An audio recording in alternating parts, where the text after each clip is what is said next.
Bonjour à tous et bienvenue sur Authentique 3B. Je suis heureuse de vous retrouver dans cette nouvelle vidéo où je vais vous parler de l'amour de soi selon la Bible. Comme vous savez, on a commencé une série sur l'amour. Au tout début, j'avais commencé par vous expliquer qu'est-ce que c'est vraiment l'amour dans son authenticité, euh, différemment de la conception qu'on a de l'amour dans le monde. Et j'avais aussi essayé de montrer qu'on ne pouvait pas dissocier Dieu de l'amour et qu'il n'y avait rien qui avait été ordonné par Dieu et qui n'avait été avec amour.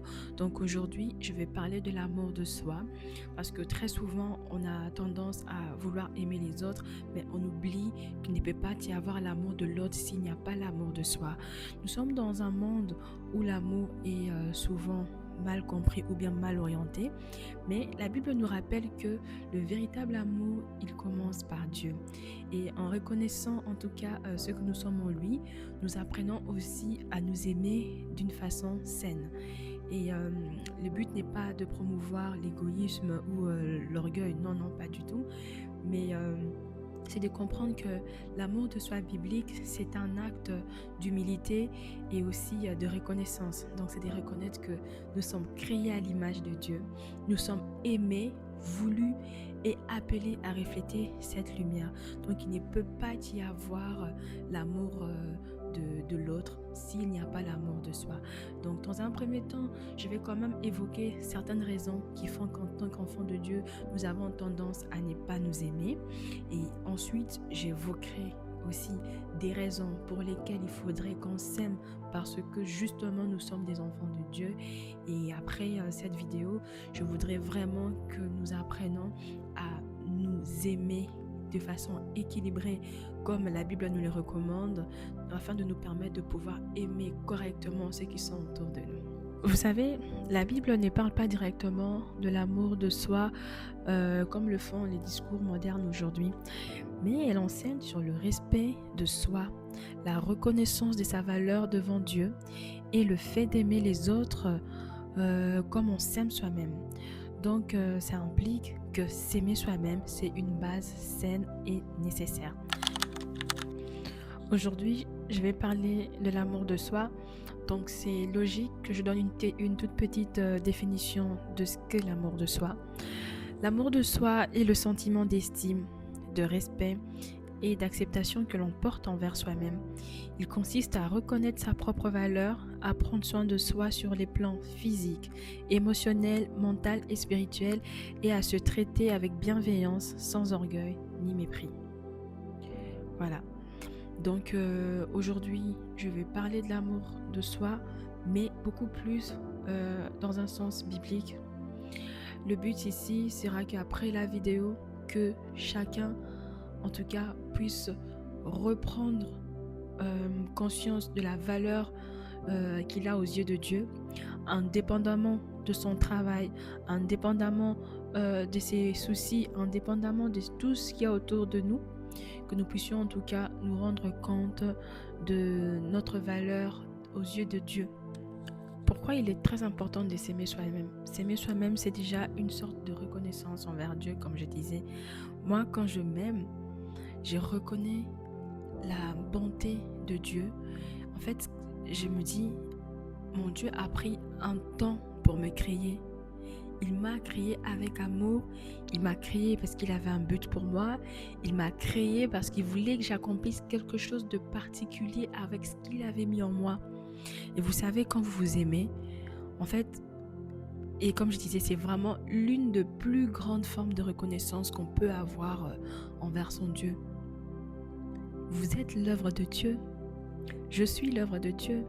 Donc si je ne m'aimais pas, ce serait une façon de dire à Dieu que ce que tu as créé ne vaut rien. Alors que si Dieu a pris son temps pour te créer toi, pour te créer moi, ben c'était avec amour.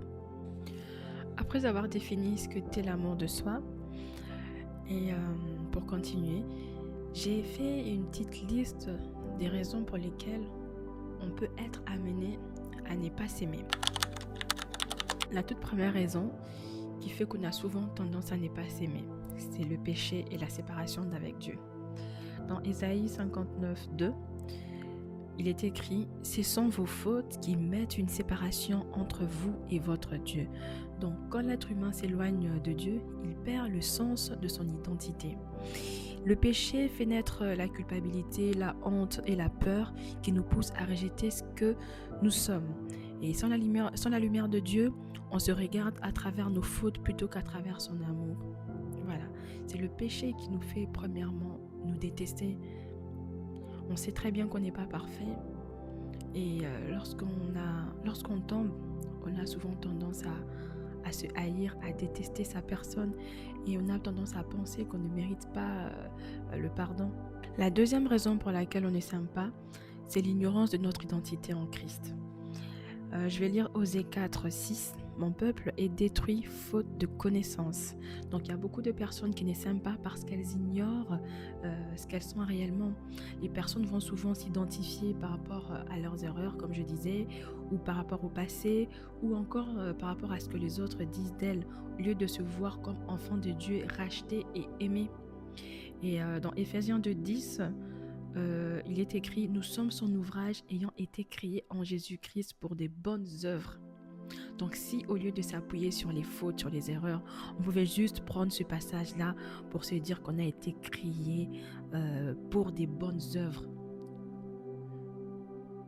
Et quand on ne connaît pas cette vérité, on vit dans le doute, la comparaison et la dévalorisation. La troisième raison qui pourrait faire en sorte qu'on ne s'aime pas, ce sont les blessures du passé et le manque de pardon. Je vais lire Hébreux 12, 15. Veillez à ce qu'aucune racine d'amertume ne pousse et ne cause du trouble. Donc les paroles blessantes, les rejets et les trahisons du passé peuvent détruire l'image qu'on a de soi.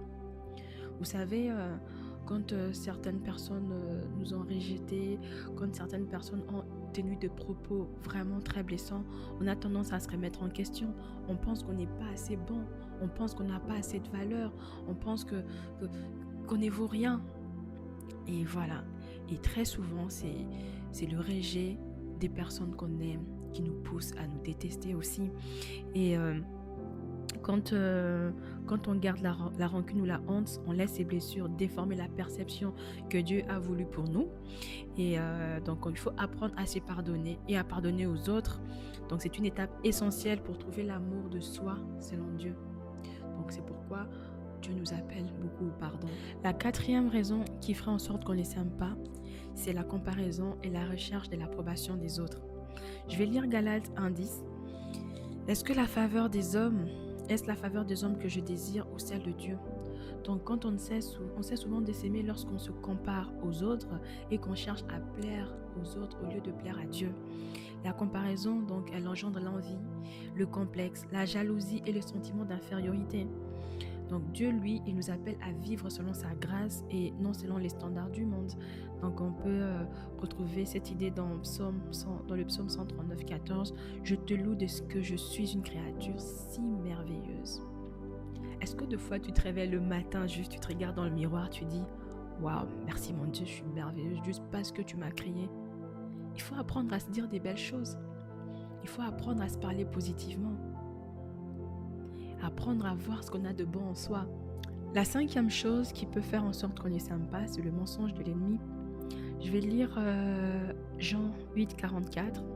Le diable est un menteur et le père du mensonge. Donc, le diable peut s'aimer dans nos pensées des choses négatives. Donc, il peut te dire, tu n'es pas assez bien, tu es indigne, personne ne t'aime. Si tu es seul, c'est parce que tu ne vaux rien. En tout cas, le diable peut te dire beaucoup de choses. Alors, ces mensonges cherchent à briser notre valeur et à nous éloigner de l'amour de Dieu. Mais la parole nous rappelle que dans Romains 8, 38, du verset 38 à 39, rien ne pourra nous séparer de l'amour de Dieu manifesté en Jésus-Christ. Donc, quand tu as une pensée négative qui arrive, dis-toi toujours que rien ne peut te séparer de l'amour de Dieu. Rien du tout, même pas ton péché. On ne dit pas de s'en foutre, comme je dis souvent, non, c'est pas ça le but.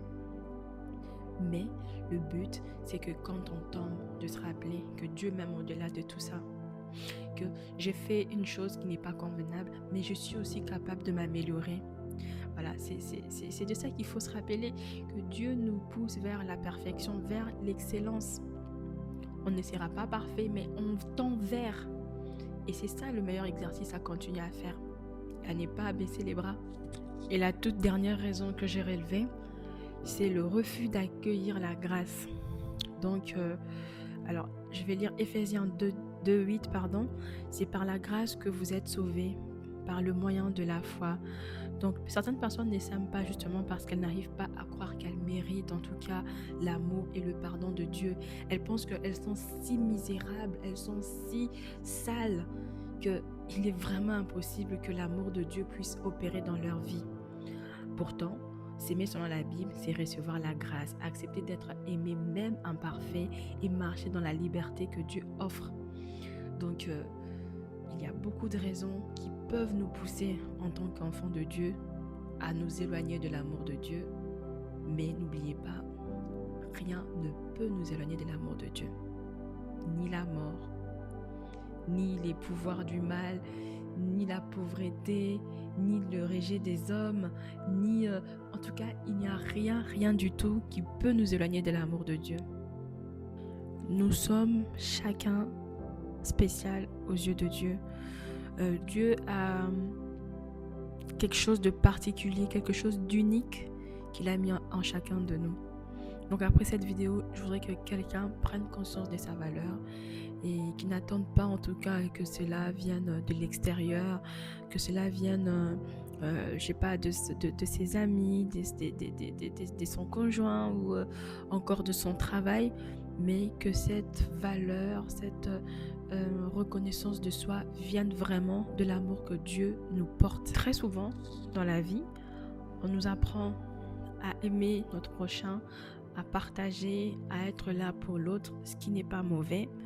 Mais parfois, on oublie de nous rappeler à quel point il est important d'avoir de l'estime de soi. Et justement, le manque de cette considération envers soi-même, le manque de cette perception de valeur interne nous pousse parfois à faire des choses pour pouvoir nous faire accepter par les autres. Alors, je ne sais pas si cela vous est déjà arrivé, mais moi, je vous l'avoue, ça m'est arrivé que des fois, j'ai voulu faire des choses qui ne me convenaient pas forcément, mais pour pouvoir plaire à l'autre. Et alors, j'avais oublié mon amour-propre. En m'appuyant sur la Bible, j'ai relevé 6 raisons pour lesquelles il faudrait s'aimer soi-même. La toute première, c'est parce que nous sommes créés à l'image de Dieu. Comme il est écrit dans Genèse 1:27, Dieu créa l'homme à son image, il le créa à l'image de Dieu. Donc s'aimer, c'est honorer Dieu, c'est honorer le Créateur qui nous a fait à son image. Chaque être humain reflète quelque chose de la divinité, et la bonté, la créativité, la sagesse, la capacité d'aimer. Se rejeter soi-même, c'est indirectement rejeter ce que Dieu a voulu et déclaré bon. Donc si Dieu a jugé bon de te créer, il faudrait t'aimer. Et comme je viens de le dire, quand tu rejettes ce que Dieu a fait, donc Dieu a considéré que c'était bon que tu sois sur terre et toi tu te rejettes, donc tu rejettes Dieu. La deuxième raison pour laquelle il faudrait s'aimer, c'est parce que Dieu nous aime d'un amour parfait. Alors, je vais lire 1 Jean 4-19. Nous aimons parce qu'il nous a aimés le premier. Donc, au travers de ce verset, on comprend que l'amour de soi ne prend pas sa source dans l'orgueil, mais dans l'amour de Dieu pour nous. Quand on comprend que Dieu nous aime malgré nos fautes, on apprend à se regarder avec beaucoup de grâce, on apprend à se pardonner et à marcher dans la paix. S'aimer devient alors une réponse à l'amour de Dieu et pas une forme d'égoïsme.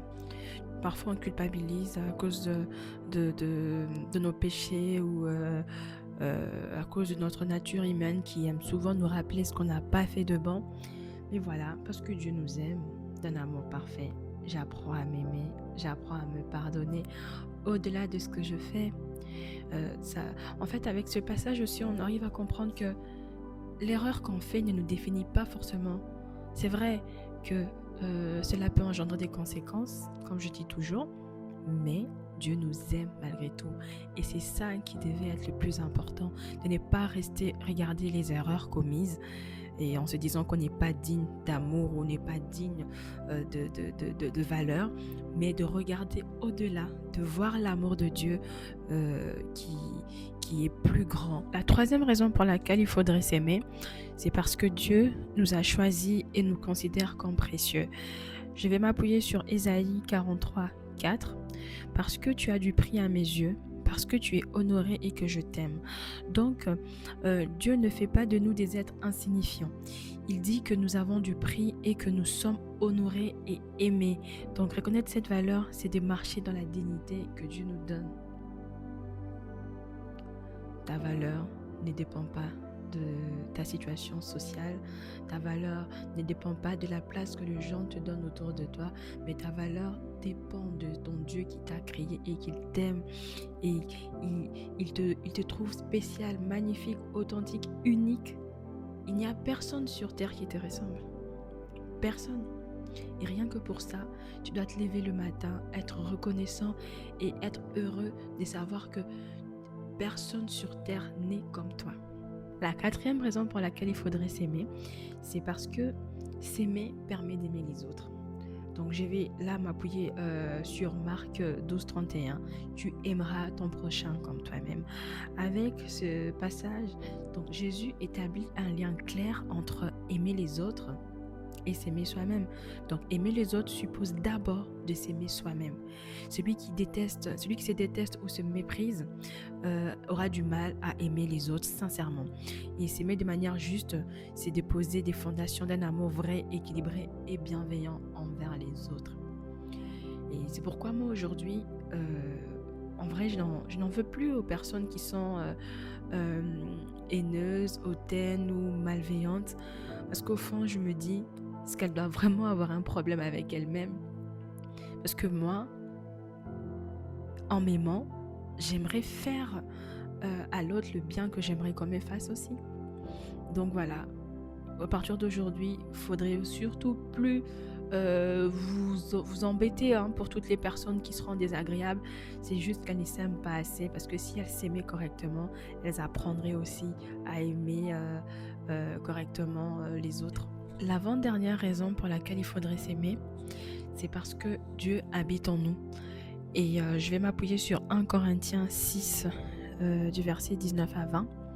Ne savez-vous pas que votre corps est le temple du Saint-Esprit qui est en vous? Donc, au travers de ces versets, on comprend que s'aimer, c'est aussi prendre soin du temple que Dieu nous a confié, notre corps, notre âme et notre esprit. Donc cela signifie respecter nos limites, nourrir notre foi et vivre d'une manière qui honore la présence de Dieu en nous. Et pour finir, la 6e raison pour laquelle il faudrait s'aimer, c'est parce que Dieu nous appelle à vivre dans la paix et non dans le rejet. Donc là, je vais m'appuyer sur Romains 8, 1. Il n'y a donc maintenant aucune condamnation pour ceux qui sont en Jésus-Christ.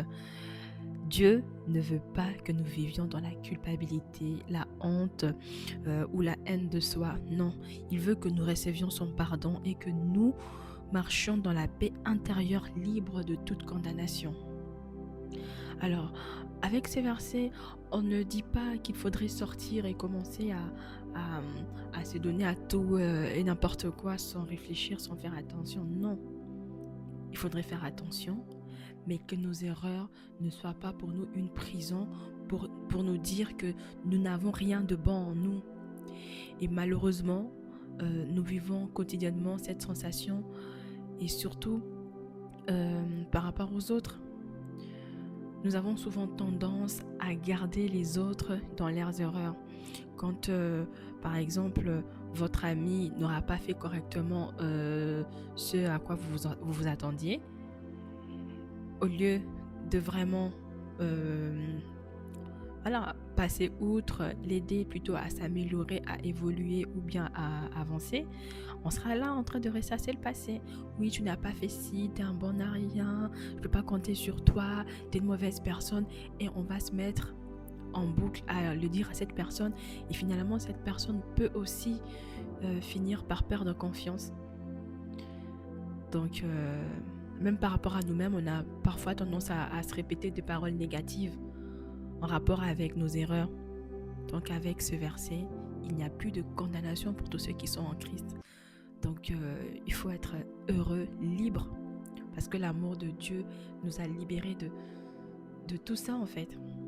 Donc, après ce partage, j'espère que vous prendrez la décision de vous aimer premièrement. J'espère que vous aurez une autre image, en tout cas, de vous-même, que vous allez reconnaître votre valeur parce que vous êtes unique, que vous êtes merveilleux ou merveilleuse, que vous êtes authentique et que Dieu vous aime pour qui vous êtes. Il n'a pas besoin que vous ressemblez à qui que ce soit. Ne changez pas. Améliorez-vous quand c'est nécessaire, mais ne changez pas du tout, parce que ce que Dieu aime justement, c'est qu'il peut regarder sur terre et dire « ça c'est mon enfant, il n'y a personne comme lui ». Donc voilà, aimez-vous, aimez les autres et on se retrouve très prochainement.